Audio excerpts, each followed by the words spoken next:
오늘 은혜 받으실 말씀은 시편 117편 1절에서 2절까지 말씀입니다. 시편 117편 1절에서 2절까지 말씀을 다 같이 봉독하겠습니다. 너희 모든 나라들아 야훼를 찬양하며 너희 모든 백성들아 그를 찬송할지어다. 우리에게 향하신 야훼의 인자하심이 크시고 야훼의 진실하심이 영원하미로다. 할렐루야. 아멘. 함께 인사 나누겠습니다. 오늘은 참으로 좋은 날입니다. 사랑의 예수님이 우리 함께 계십니다. 예수님 안에서 좋은 일이 있습니다. 모든 은혜가 예수 그리스도 안에 있습니다. 그러므로 예수님 안에서 좋은 일이 있습니다. 일찍이 1970년대 예수전도단 유스 위도 미션에 찬양 사역자들이 많은 찬양을 지어서 불렀습니다. 그때 찬양 사역자 중에 한 분이 김진호 목사입니다. 현용한, 김진호, 김성수의 트리오가 있었는데 김진호 목사님이 지은 찬송입니다. 우리에게 향하신 여호와의 인자하심이 크고 크도다.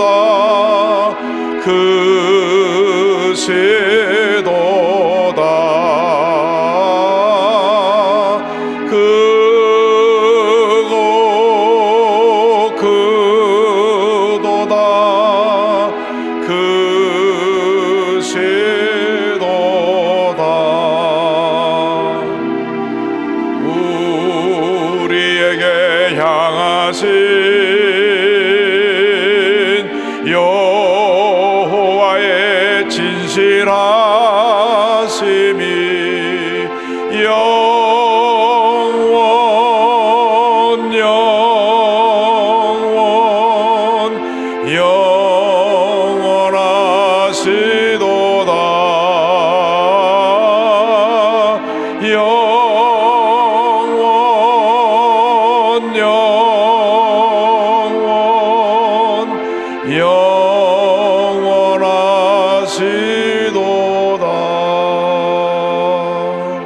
주님의 은혜를 사모하면서 통성으로 기도합니다. 주여, 주여, 주여. 사랑과 은혜와 자비와 무하신 하나님 아버지, 주님의 시간입니다. 주님께서 예비하신 놀라운 은혜와 축복으로 우리 모두에게 함께하여 주옵소서. 하나님 아버지, 주님의 시간, 주님의 백성들이 주의 전에 모여 주님 앞에 감사와 찬양과 영광을 돌리오니 주님께서 홀로 영광 받으시고 주님의 놀라운 은혜와 축복을 주님의 백성들에게 내려주기를 간절히 바라고 소원합니다. 유아실과 부석성전에서 또 전국에서 위성을 통하여 함께 예배드리는 모든 초소위에 하나님께서 은혜 내려 주옵소서.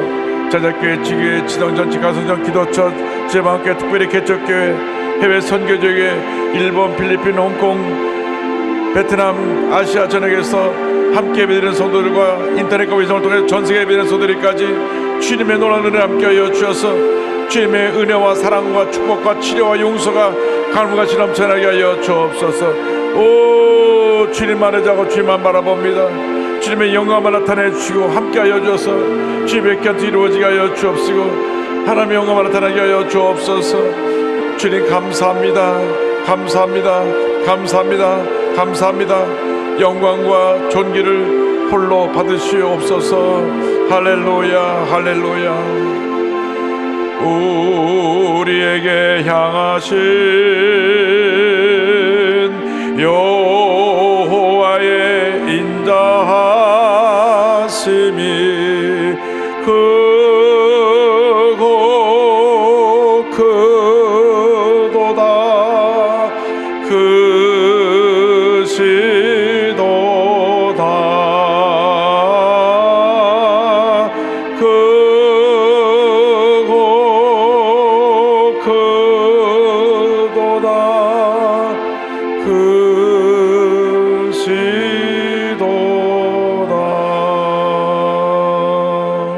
사랑과 은혜와 자비가 무한하신 하나님 아버지, 우리에게 향하신 주님의 인자하심이 크고 주님의 진실하심이 영원하심을 믿습니다.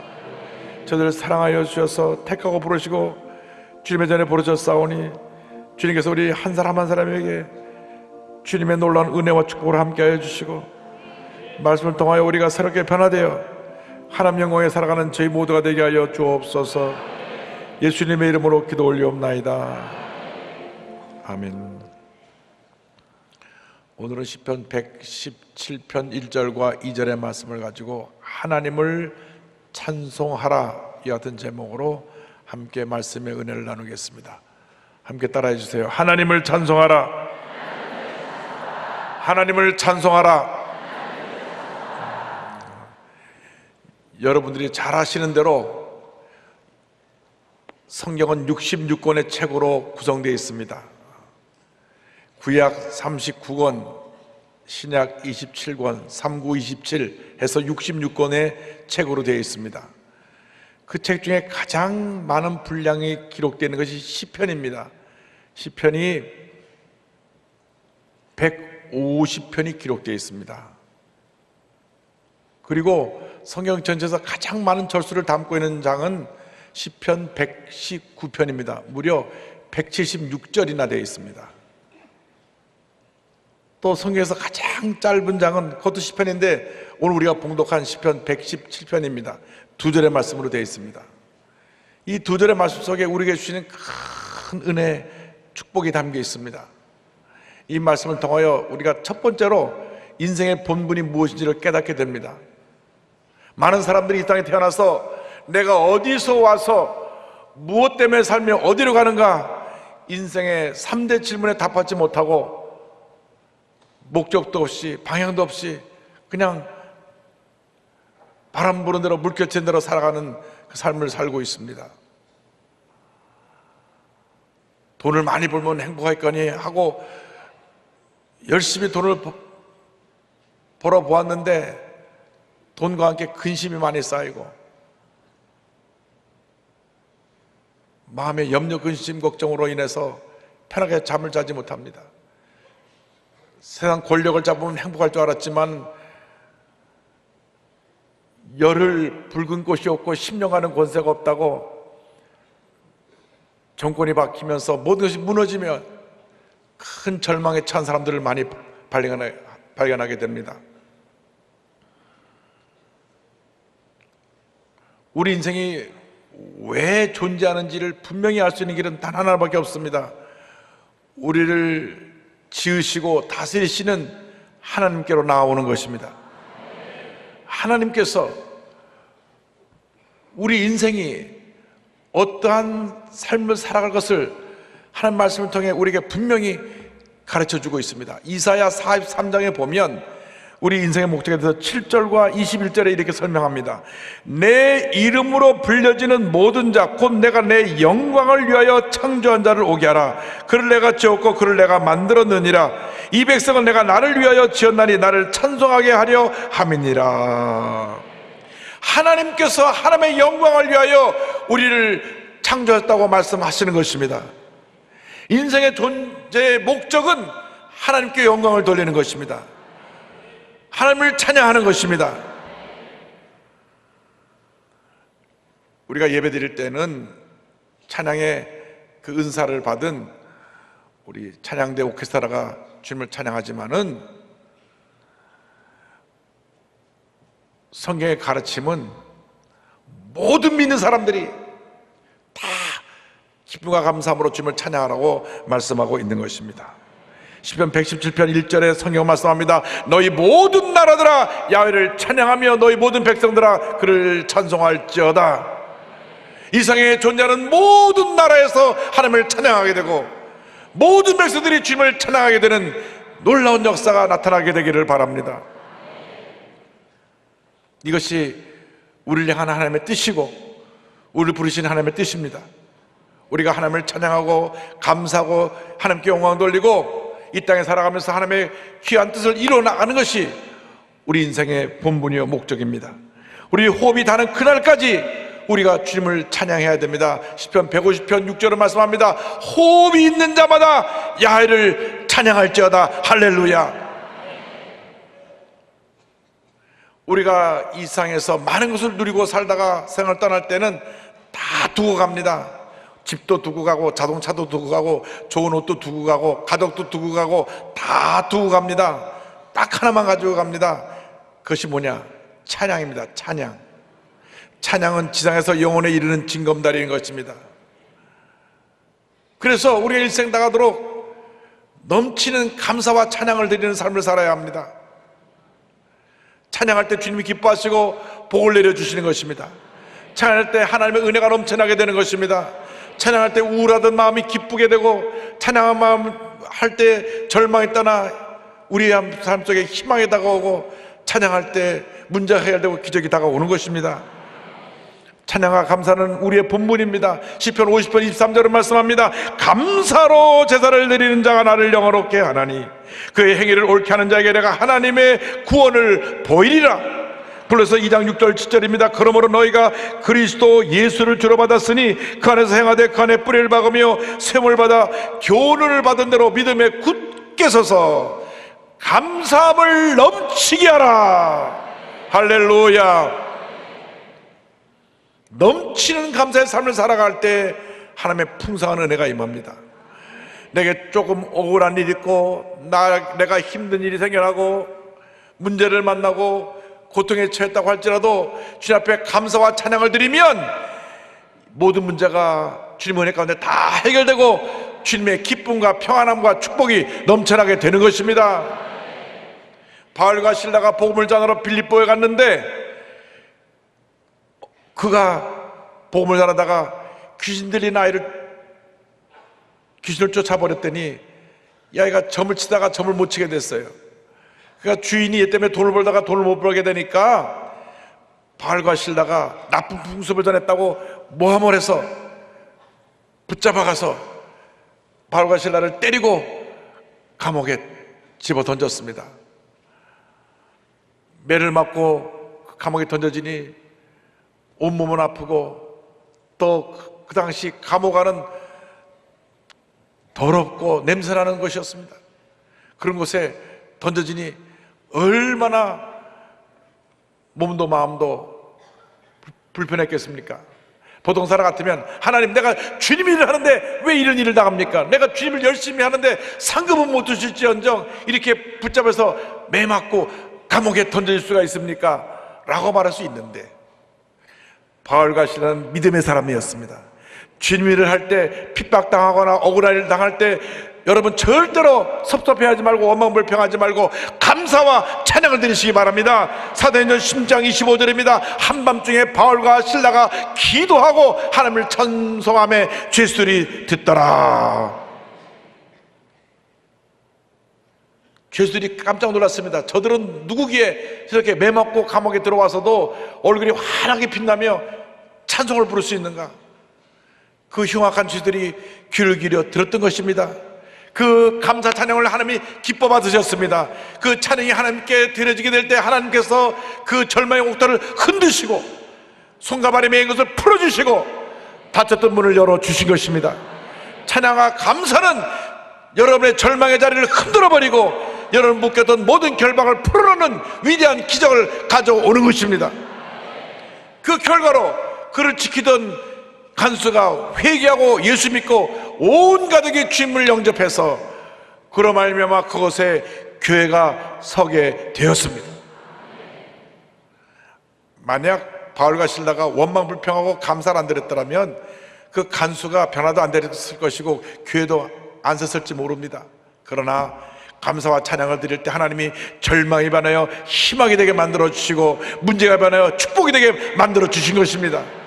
우리가 한평생 주님을 섬기며 살아가게 되는데 주님을 섬길 때 어떤 환난과 핍박이 다가와도 기뻐하고 감사하고 주님을 찬양하고 주께 영광 돌리는 삶을 살아가는 여러분 모두가 되기를 바랍니다. 여러분을 통하여 하나님의 은혜가 임하여서 여러분 가정이 변화되고 이웃이 변화되고 이 사회가 변화되고 우리 대한민국이 변화될 줄로 믿습니다. 세계 전쟁 역사 가운데 가장 큰 기적으로 꼽히는 덩커르크 해안의 기적이 있습니다.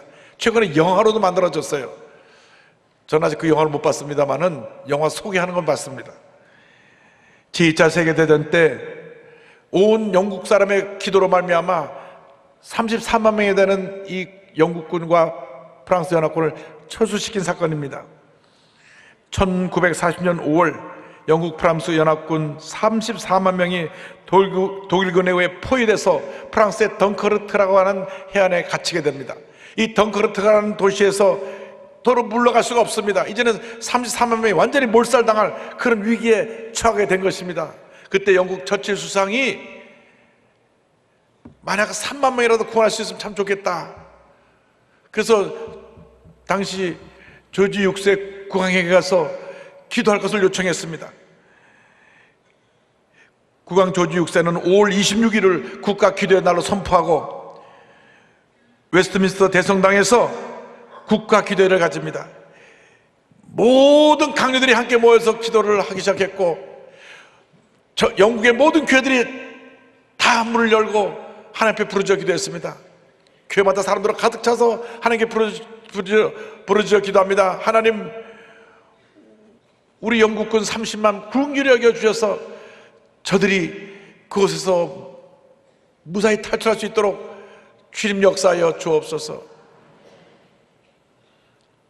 그때 모든 영국 사람들이 자원해서 자기들이 갖고 있는 큰 배, 작은 배 다 배를 가지고 5월 26일 도보 해협을 건너서 861척의 배가 이 도보 해협에 와서 첫날 7,669명이 철수합니다. 이 자료 화면인데요, 그 5월 28일 날에는 17,804명이 철수하는데, 놀라운 것은 이날 폭우가 쏟아져 가지고 독일은 전투기도 띄우지 못하고 탱크도 전진해 나가지 못했어요. 너무나 폭우가 심해서 멈춰 있는데, 덩커르트 해안은 해가 맑고 바다가 잔잔해서 저들이 철수할 수 있게 되었던 것입니다. 그래서 첫날 7,700명 철수하고 다음날 17,804명, 그 다음날 47,310명, 그 다음날 53,823명, 그 다음 68,000명, 64,429명, 그리고 6월 2일과 3일 나머지 모든 사람이 다 철수해서 34만 명이 모두 구원을 받았습니다. 할렐루야!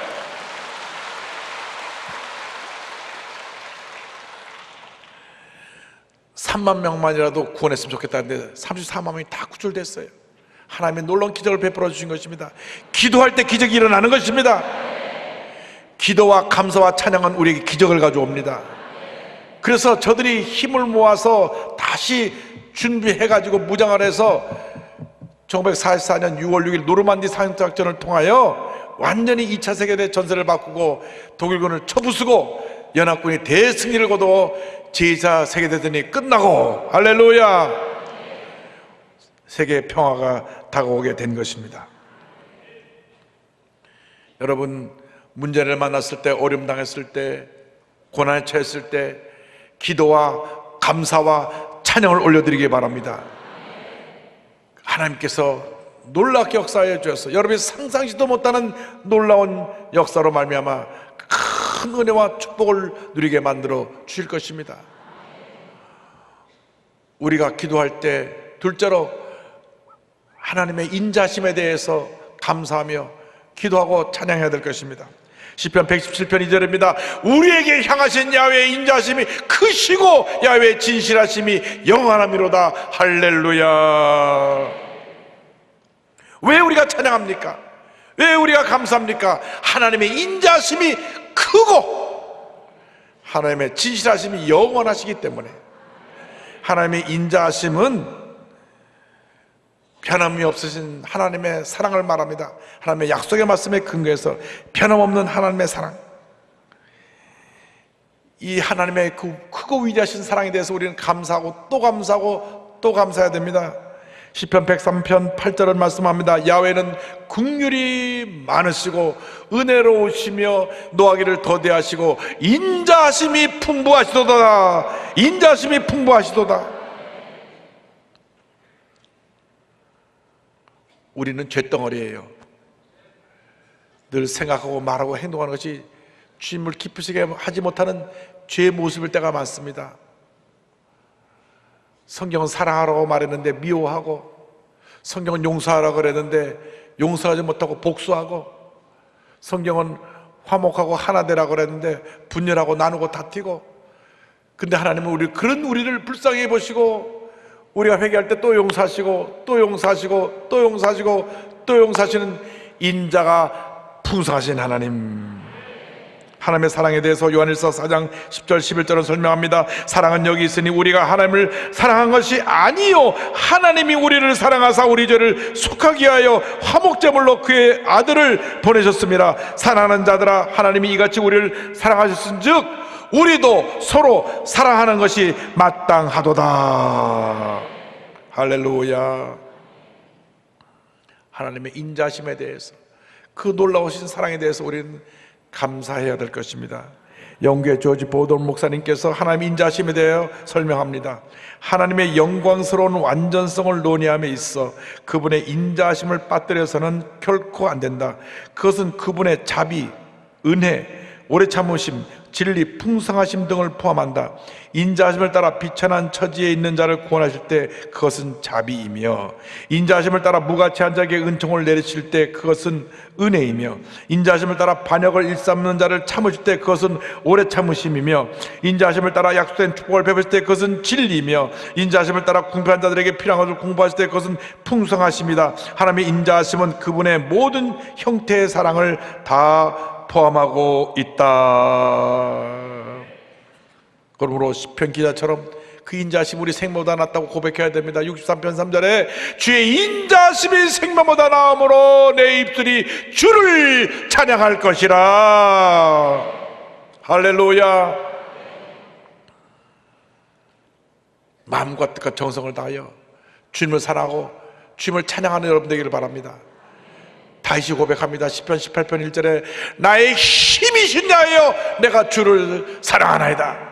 나의 모든 것 되시는 주님, 나의 존재의 근원이 되시는 주님, 내가 주님을 사랑하고 주님을 찬양하나이다. 예수님께서 마태복음 22장 37절에 말씀하셨습니다. 예수께서 이르시되 내 마음을 다하고 목숨을 다하고 뜻을 다하여 주 너희 하나님을 사랑하라 하셨으니,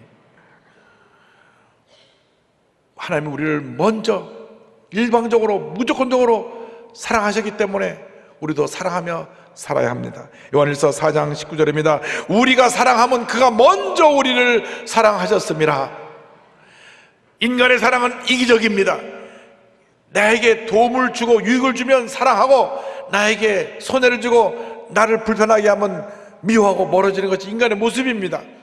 그래서 늘 뭔가 기대하는 사랑이에요. 내가 하나를 주면 또 하나를 받아야 됩니다. 하나님의 사랑은 그런 사랑이 아닙니다. 무조건 주고 또 주고 또 주시고, 용서하시고 또 용서하시고 또 용서하시는 그 사랑인 것입니다. 그 사랑에 우리가 감동되어 살아야 되는 것입니다. 하나님을 사랑하고 이웃을 사랑하며 살아가는 우리 모두가 되어야 합니다. 참으로 부끄러운 것은, 예수 믿지 않는 사람들은 막 멱살 잡고 싸우다가도 들어가서 막걸리 한 잔 이렇게 마시고, 그 다음에 다 잊어버려 그리고 용서하고 친구가 돼서 어깨 동무하고 나와요. 근데 우리 예수 믿는 사람들이 마음이 간장종지보다 좁아가지고 한번 뭔가 틀어지면 얘기를 안 하고 고개를 돌리고 살아요. 여러분, 그렇게 살면 안 됩니다. 사랑하고 용서하며 사시기 바랍니다. 하나님 앞에서 우리가 한 모든 행위가 다 심판을 받게 될 것인데, 사랑과 용서는 하나님의 역사요, 미움과 다툼과 원망과 불평은 마귀의 역사입니다. 여러분이 선택을 잘해야 돼요. 늘 하나님의 역사를 선택해서 사랑과 용서로 살아가는 여러분 되기를 주님의 이름으로 축원합니다. 셋째로, 우리는 하나님의 진실하심을 찬양해야 될 것입니다. 하나님의 인자심과 진실하심을 찬양할 때 하나님의 은혜가 우리에게 넘쳐납니다. 117편 2절 말씀을 다시 봉독합니다. 우리에게 향하신 야훼의 인자심이 크시고 야훼의 진실하심이 영원함이로다. 할렐루야. 여기 진실하심이 영원하다. 하나님이 믿고 의지할 유일한 대상이시고 그것이 변함없이 영원하다고 하는 것입니다. 이 세상 사람은 다 바뀝니다. 사람의 마음이 한평생 한결같기가 힘들어요. 그래서 사람들과의 관계가 늘 찌그럭찌그럭 하는 것입니다. 그러나 하나님은 변함이 없으십니다. 하나님은 약속의 말씀을 이루시는 신실하신 하나님이십니다.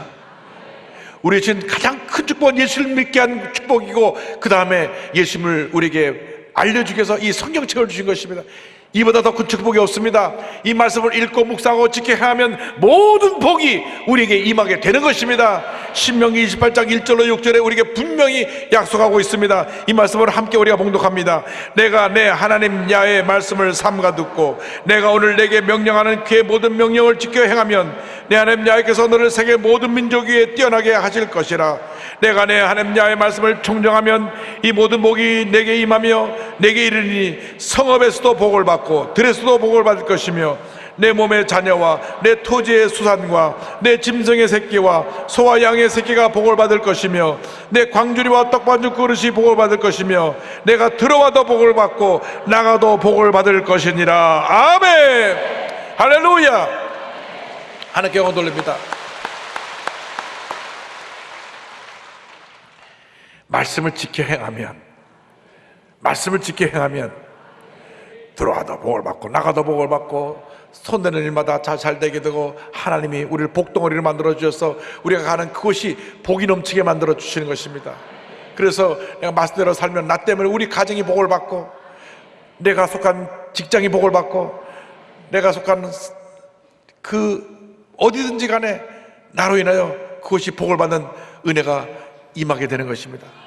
사업장에 복을 받고, 음식점에 복을 받고, 학교가 복을 받고, 할렐루야. 동네가 복을 받고, 사회가 복을 받고, 예수 믿는 사람으로 인하여, 말씀대로 사는 사람으로 인하여 복이 임하게 되는 것입니다. 그러므로 철저하게 말씀대로 살아야 합니다. 말씀에 순종하며 살아야 합니다. 믿음의 조상 아브라함은 철저하게 하나님 말씀을 믿고 의지한 사람입니다. 75세 갈대아우르에서 부르실 때 내가 너로 큰 민족을 이루겠다, 약속의 말씀을 믿고 나왔습니다. 그런데 큰 민족을 이룬다고 했는데 100세가 될 때까지 아이가 없었어요. 그러나 지금 자기를 보면 절망이지만 주님을 바라보고 약속의 말씀 붙잡고 믿음으로 나갔습니다. 로마서 4장 19절로 22절은 설명합니다. 그가 100세나 되어 자기 몸이 죽은 것 같고 사라의 태가 죽은 것 같음을 알고도 믿음이 약하여지지 아니하고 믿음이 없어 하나님의 약속을 의심하지 않고 믿음으로 견고하여져서 하나님께 영광을 돌리며 약속하신 그것을 또한 능히 이루실 줄을 확신하였으니 그러므로 그것이 그에게 의로 여겨졌느니라. 그 결과 하나님께서 100세에 그에게 아들 이삭을 선물로 주셨습니다. 사람들은 나이가 들어서 아이 낳겠다 하니까 다 노망이 들었다고 했습니다. 그러나 그는 의심치 않고 약속의 말씀을 붙잡음으로 말미암아 100세 아들을 얻게 되었는데, 하나님이 어느 날 내가 너 100세 때 준 아들 모래 땅에 있는 산에 가서 바쳐라. 그런데 아브라함은 순종했습니다. 보통 믿음이 없는 사람 같으면 아니 주실 때는 언제 왜 또 뺏어갑니까? 안 돼요. 100세 때 얘가 얼마나 나서 예쁘게 잘 자라는데 이제 데려가시려고 합니까? 그럴 수도 있었을 거예요. 그런데 순종해서 모래 땅에 있는 한 산에서 가서 그를 잡으려고 칼을 들었을 때 하나님께서 멈추게 하시고 미리 예비한 양으로 제사를 드리게 하셨습니다. 야훼 이레 주님이 준비하셨다, 예비하셨다, 그 기적을 축복을 베풀어 주신 것입니다. 그리고 창세기 22장 16절로 18절에 복을 주십니다. 이르시되 야훼께서 이르시기를 내가 나를 가리켜 맹세하노니 내가 이같이 행하여 내 아들 내 독자도 아끼지 아니하였은즉 내가 내게 큰 복을 주고 내 씨가 크게 번성하여 하늘의 별과 같고 바닷가의 모래와 같게 하리니 내 씨가 그 대적의 성문을 차지하리라. 또 내 씨로 말미암아 천하 만민이 복을 받으리니 이는 내가 나의 말을 준행하였음이니라 하셨다 하니라. 말씀을 지켜 행하기 때문에, 말씀에 순종했기 때문에, 말씀대로 살았기 때문에 하나님께서 그에게 복을 더하여 준 것입니다. 왜 우리가 예수 믿고 나서도 이런 복이 임하지 않느냐? 분명히 우리가 말씀대로 살지 못한 부분이 있을 것입니다. 우리 자신을 들여다보면 내 마음에 미움도 있고 원망도 있고 불평도 있고 섭섭함도 있고 탐욕도 있고 시기도 있고 질투도 있고 인간적인 모습이 많이 있을 거예요. 회개하고 철저히 우리가 변화되어서 하나님이 기뻐하시고 선하시고 온전한 뜻을 이루나가는, 말씀대로 살아가는 주님의 백성이 될 때 하나님께서 하늘의 문을 여시고 우리의 복을 쏟아부어 주실 것입니다. 하나님 은혜 감사하고 주님께 영광 돌리며 찬양 사역하고 있는 서준호 성도를 소개하면서 오늘 말씀을 마무리하기를 원합니다. 성악과 2학년 재학 중에 2003년 친구들과 차를 몰고 여행을 가다가 교통사고가 나서 목뼈가 부러지고 전신마비가 됩니다. 세브란스 중환자실에 입원했는데 의사들이 말하기를 신경이 완전히 손상되어 회복할 수가 없었고 평생 누워 살거나 만약에 기적이 일어난다 해도 겨우 휠체어에 앉아서 살게 될 것이라고 말합니다. 뭐 의사는 차트를 보고 의학적으로 말한 거죠. 그런데 이 준호 형제의 가정은 예수 잘 믿는 가정, 장로님 권사님 가정이에요. 하루도 빠짐없이 가정 예배 드리는 가정입니다. 어머니가 그 아들이 완전히 전신마비로 누워있는데도 환하게 웃으시면서 와서 긍정의 말씀을 전합니다. 여기는 병원이 아니라 영적 신학대학원이야. 여기서 하나님을 직접 만날 수 있으니 얼마나 감사하냐. 그리고 병실을 다니면서 환자들을 위해서 기도해 줍니다. 어머니의 말씀 듣고 아버님의 기도를 받으면서 마음에 내 믿은 대로 될지어다 약속의 말씀 붙잡고 나는 일어난다, 나는 걷는다 마음속으로 외치기 시작합니다. 그런데 그에게 또 위기가 다가왔습니다. 산소호흡기로 겨우 호흡을 연명하고 있는데 폐렴이 다가왔어요. 폐렴으로 목을 뚫는 수술을 해야 됐습니다. 참, 성악가가 목을 뚫어버리면 나중에 노래 어떻게 부릅니까?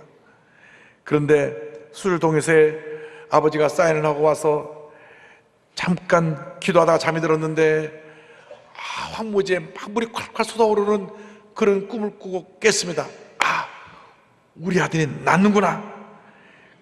그래서 그 아버지가 자기도 모르게 찬양을 불렀어요. 아마 아버지도 찬양을 잘 불렀던 것 같아요.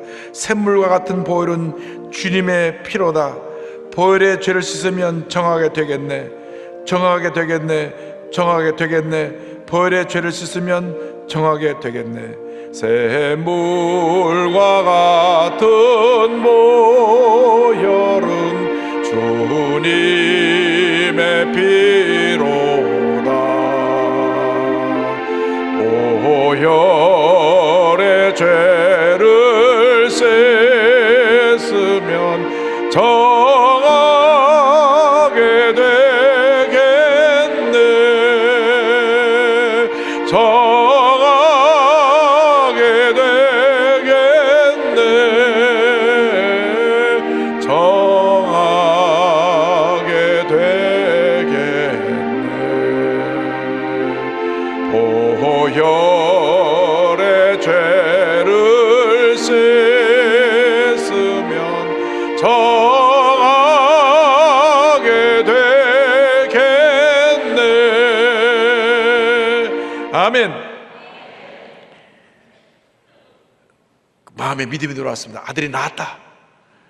그래서 CT 촬영을 하니까 그 새카맣게 폐렴으로 문제가 있던 폐가 그 싹 사라져버리고 하얗게 완전히 정상이 돼 있어요. 할렐루야. 그날로 산소호흡기를 떼고 일반 병실에 왔습니다. 일반 병실에 와서 기적이 일어납니다. 발가락이 움직이기 시작했어요. 나중에는 말을 할 수 있게 됐습니다. 작은 목소리로 말을 할 수 있게 되었어요. 그때 말을 할 수 있게 되자 난 찬양해야 되겠어요. 찬양해야 되겠어요. 병원에서 매주일 예배 드리는데 내가 다음 주일날 내가 찬양을 좀 할 수 있게 해주세요. 일주일 내내 인님을 다해서 나수한 목소리로 뇌성마비로 전신이 장애를 앓고 있는 송명희 시인의 나라고 하는 그 가사로 된 찬양을 연습했습니다. 최덕신 전사님이 지금 작곡한 곡인데, 나 가진 재물 없으나, 나 남이 가진 지식 없으나, 나 남에게 있는 건강 있지 않으나, 남이 없는 것 있으니, 나 남이 못 본 것을 보았고, 나 남이 듣지 못한 음성 들었고, 나 남이 받지 못한 사랑 받았고, 나 남이 모르는 것 깨달았네. 공표하신 하나님이 나 남이 가진 건 나 없지만 공표하신 하나님이 나 남이 없는 것 갖게 하셨네. 많은 중증 환자가 모이는데 강대상을 붙잡고 간신히 서서 이 찬송을 온 몸을 다해 부르니까 그 중증 환자들이 다 눈물 흘리면서 그냥 그 예배가 막 눈물바다가 되었습니다. 놀라운 기적은 계속 일어납니다. 100일 만에 휠체어에서 일어나 걷게 되었고, 6개월 후에 미국 카네기홀에서 열린 합창단 공연에 특별 출연해서 400명 합창단과 함께 나를 찬양했고, 그 다음 끊임없이 연습해서 사고가 난 지 13년 후 2015년 조수미를 배출한 유명 콩쿠르인 중앙 콩쿠르에서 당당 성악 부문의 1위를 차지합니다. 할렐루야.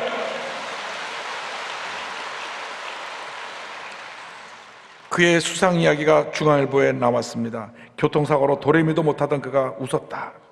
그리고 목사님 딸과 결혼해서 행복한 가정을 이루고 지금 찬양을 부르며 간증하며 주님의 귀한 사명을 잘 감당하고 있습니다. 그는 고백합니다. 스스로 호흡하고 움직일 수 있다는 것만도 감사한데 하나님은 너무나 많은 은혜를 주셨습니다. 그 은혜를 많은 영혼들에게 전하며 하나님을 기쁘시게 해드리고 하나님께서 세우신 그곳에 설 수 있기를 소망합니다.